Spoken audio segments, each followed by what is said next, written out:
নমস্কার বন্ধুরা, হিরারানির কিচেনে সবাইকে স্বাগত। গরমের দিনে শরীর আর পেট ঠান্ডা করার জন্য আমরা নানান রকম শরবত খেয়ে থাকি। আজকে আমি আপনাদের একটা নতুন রকমের শরবত বানিয়ে দেখাবো। এটা বানানো খুবই সহজ আর উপকরণই লাগে খুবই কম। কিভাবে বানাবো এই শরবতের রেসিপি চলুন দেখে নেওয়া যাক।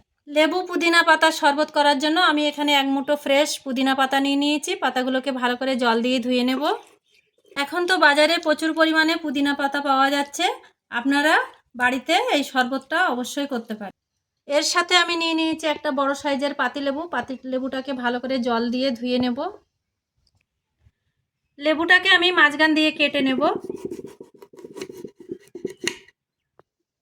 পাতিলেবুটাকে আমি দুফালা করে কেটে নিয়েছি। লেবুটা অনেক সময় কি হয়, শুকিয়ে যায় বাইরে, সেই জন্য নর্মাল ফ্রিজে কোনো একটা গ্লাসের মধ্যে কি কৌটোর মধ্যে রাখলেও হয়। এখানে আমি একটা মিক্সিং জার নিয়ে নিয়েছি, এতে পুদিনা পাতাগুলো দিয়ে দিয়েছি। এবারে এর মধ্যে দিয়ে দেব লেবু। ছাঁকনির সাহায্যে আমি লেবুটাকে চিপে নেব।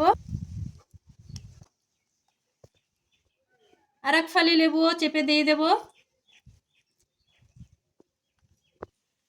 এখানে আমি পুদিনা পাতা শরবত করার জন্য পুদিনা পাতাগুলোই শুধু নিয়েছি, ডাঁটি ব্যবহার করব না, ডাঁটিগুলো বাদ দিয়ে দেব। এতে দিয়ে দেব একটা কাঁচা লঙ্কা। এতে দিয়ে দেব চাট মশলা, হাফ চা চামচ ভাজা জিরের গুঁড়ো, চিনি দিয়ে দেব 2 চামচ।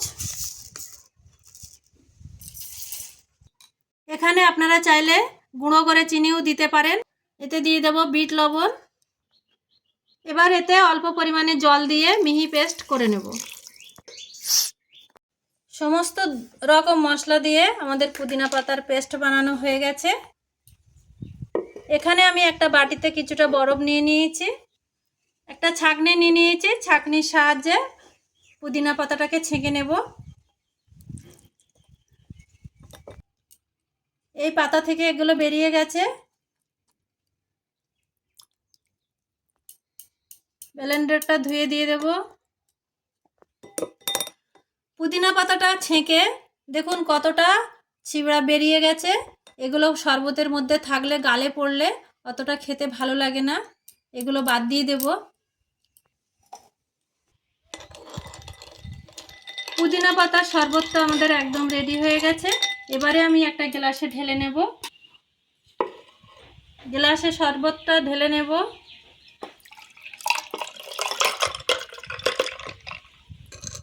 লেবু পুদিনা পাতার শরবত একদম রেডি হয়ে গেছে।